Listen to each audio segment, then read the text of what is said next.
जय हिंद, जय भारत, जय छत्तीसगढ़। स्वागत है आप सभी का एजुकेशन हब में। आज हम लोग पढ़ने वाले हैं, देखते हैं चंद्रगुप्त द्वितीय विक्रमादित्य के बारे में।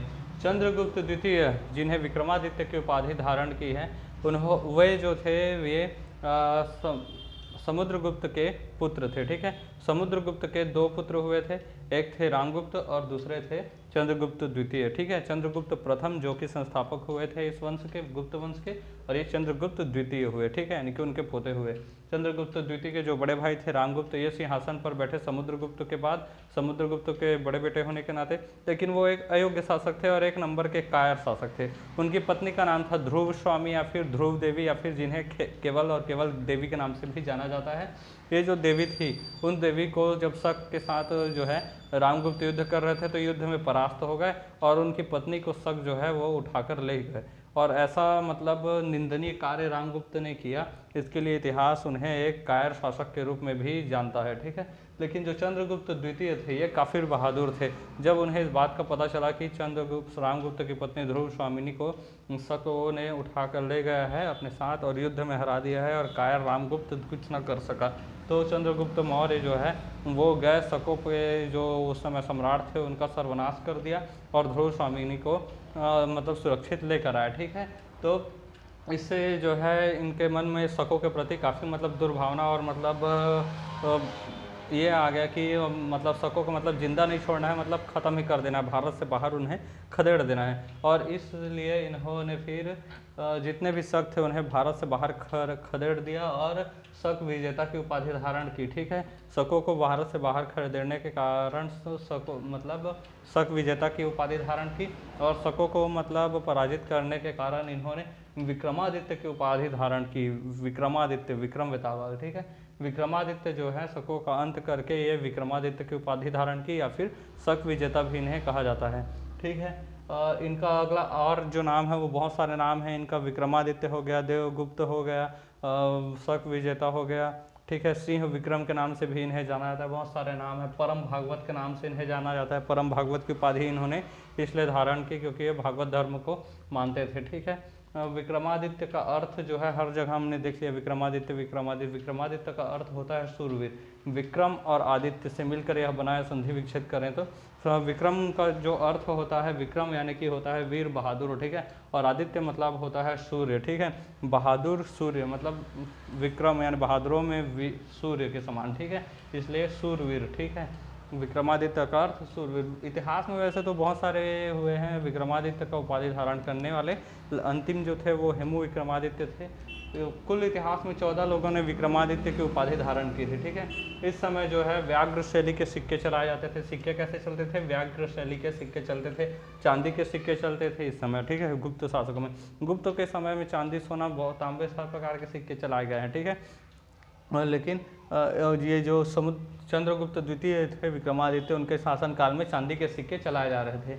न्याय के लिए काफ़ी प्रसिद्ध थे। न्याय के लिए विक्रमादित्य को फिर कोई नहीं मतलब पछाड़ सकता। न्याय के लिए इन्होंने जो सिंहासन बनाया था, उस सिंहासन पर बैठकर जब ये न्याय करते थे तो वो मतलब अन्याय किसी के साथ नहीं करते थे। तो उस जो सिंहासन था, न्याय का सिंहासन, वह पत्थर का बना हुआ था। ठीक है, न्याय का सिंहासन जो था विक्रमादित्य का, वह पत्थर का बना हुआ था। आज भी उज्जैन में जाकर देखेंगे जिसमें विक्रमादित्य की मूर्ति है, वो पत्थर के सिंहासन में बैठे हुए दिखाई देते हैं। ठीक है, तो इस सर्वाधिक विस्तार इस समय जो है किस धर्म का हुआ? तो इस समय हिंदू धर्म का सर्वाधिक विकास हुआ। इनके दरबार में संस्कृत के बहुत बहुत बड़े विद्वान रहे थे। 9 विद्वान जो थे, इन्हें नवरत्न के नाम से जाना जाता है। इनमें प्रमुख थे कालिदास, जो कि संस्कृत के कवि या फिर लेखक थे, बहुत सारे मतलब अच्छी अच्छी चीज़ें लिखी थी। खुद इन्होंने देवी चंद्रगुप्तम लिखा था। ठीक है, अमरदास जो है कवि थे। वराह मिहिर जो थे वो खगोलविद थे। कितने बड़े बड़े लोग थे देखिए।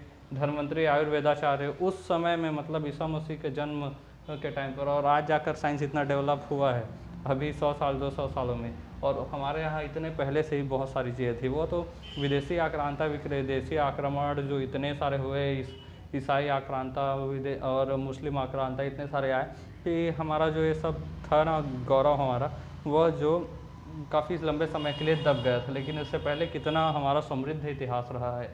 इसके दरबार में जो है चीनी यात्री फाहयान आए थे। ठीक है, इनके दरबार में चीनी यात्री कौन आए थे? फाहयान आए थे, जिन्होंने फो क्यूकी नामक किताब लिखी थी। और इस फो क्यूकी में उस समय के मतलब कौड़ी और भवन की चर्चा, मतलब पैसे और भवन की चर्चा, उस समय की मुद्रा और भवन की चर्चा उन्होंने की थी, ठीक है, फाह्यान ने।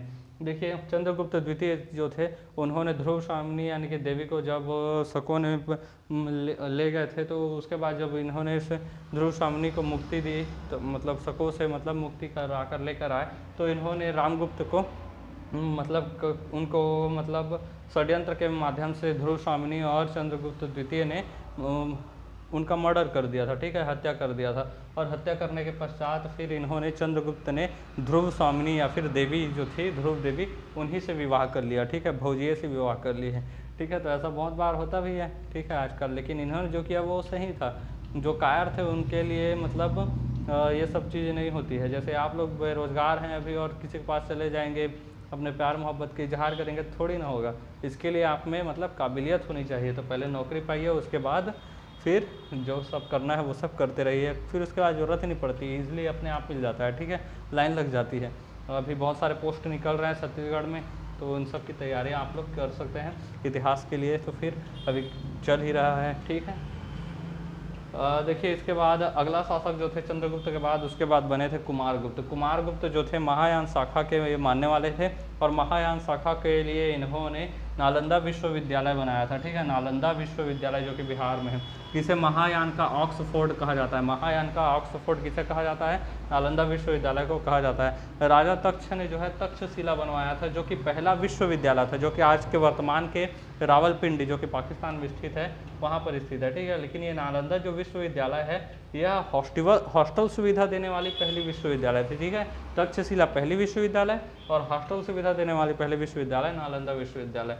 1198 में जो ऐबक था, ऐबक का सेनापति था बख्तियार खिलजी, इसने नालंदा विश्वविद्यालय को ध्वस्त कर दिया और लकड़ियाँ डाली, लकड़ियों फिर पूरे नालंदा विश्वविद्यालय को आग लगा दिया। ऐसा हरामी कुत्ता कमीना ये मतलब बख्तियार खिलजी था। ये मुस्लिम आक्रांता ऐसे ही हुए हैं, हमेशा से मतलब बर्बाद करते ही आए। खुद तो पढ़ना लिखना है नहीं, ज्ञान है नहीं, खुद का देश जो है रेतों का देश है, पूरा बर्बाद देश, पानी तो उसमें मिलता है नहीं, और हमारे यहाँ आकर यही सब करते रहे। पढ़ना लिखना है नहीं और इतना अच्छा क्या मतलब ऐसे विश्वविद्यालय को मतलब जला देने का, इतना अच्छा, ठीक है। तो ऐसा ऐसा इसने कार्य किया था। कुमारगुप्त के बाद स्कंदगुप्त जो है वह शासन बने, ठीक, शासक बने। और सुदर्शन झील का जो पुनर्निर्माण था वो किसने करवाया था?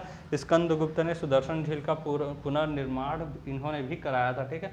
जूनागढ़ अभिलेख से यह जानकारी मिलती है कि स्कंदगुप्त के समय जो है हुंडों ने आक्रमण किया था, और इसी हुंडों के आक्रमण के कारण जो है गुप्त साम्राज्य जो है उसका विनाश का कारण बना हुंडों का आक्रमण। इसके अंतिम शासक जो थे वो विष्णुगुप्त थे, और हुंड के आक्रमणों के कारण क्या है, जो वीर होते हैं सूरवीर वो तो संभाल लेते हैं, लेकिन जरूरी तो नहीं है कि हर उत्तराधिकारी वीर हो, और आक्रमण हो रहा है तो कोई ना कोई मतलब विनाश तो करेगा ही। तो हुंडों के आक्रमण के कारण गुप्त वंश का विनाश हुआ। छोटे छोटे सामंत जो हैं वो गुप्त साम्राज्य से अलग होने लगे, और इसमें जो सबसे प्रमुख सामंत थे वो थे पुष्यभूति, ठीक है। पुष्यभूति वर्धन जो है उन्होंने पुष्यभूति वंश या फिर वर्धन वंश चलाया था, जिसके सबसे बेहतरीन और प्रतापी शासक थे हर्षवर्धन, ठीक है। हर्षवर्धन जो है अंतिम हिंदू सम्राट के नाम से भी जाना जाता है, क्योंकि उनके बाद कोई मतलब बड़ा साम्राज्य बनाने वाला, कोई मतलब स्थायी शासन करने वाला कोई बड़ा शासक पैदा नहीं हुआ, ठीक है। इसलिए उन्हें मतलब हर्षवर्धन को पुष्यभूति वर्धन वंश का जो थे हर्षवर्धन, उन्हें फिर अंतिम शासक के रूप में जाना जाता है। उनके कोई उत्तराधिकारी भी नहीं थे, ठीक है। तो वर्धन वंश भी वहीं समाप्त हो जाता है। तो ये चंद्रगुप्त जी के बारे में पढ़ने के बाद ये वंश जो समाप्त हो गया है, इसके बाद कुछ प्रशासनिक या सामाजिक व्यवस्था है वो अगले क्लास में देखेंगे। तबीयत ठीक नहीं थी इसलिए क्लासेस नहीं आ रहे थे, रेगुलर क्लासेस लेने की मैं कोशिश कर रहा हूँ, ठीक है। तो मिलेंगे अगले क्लास में, तब तक के लिए जय हिंद, जय जोहार।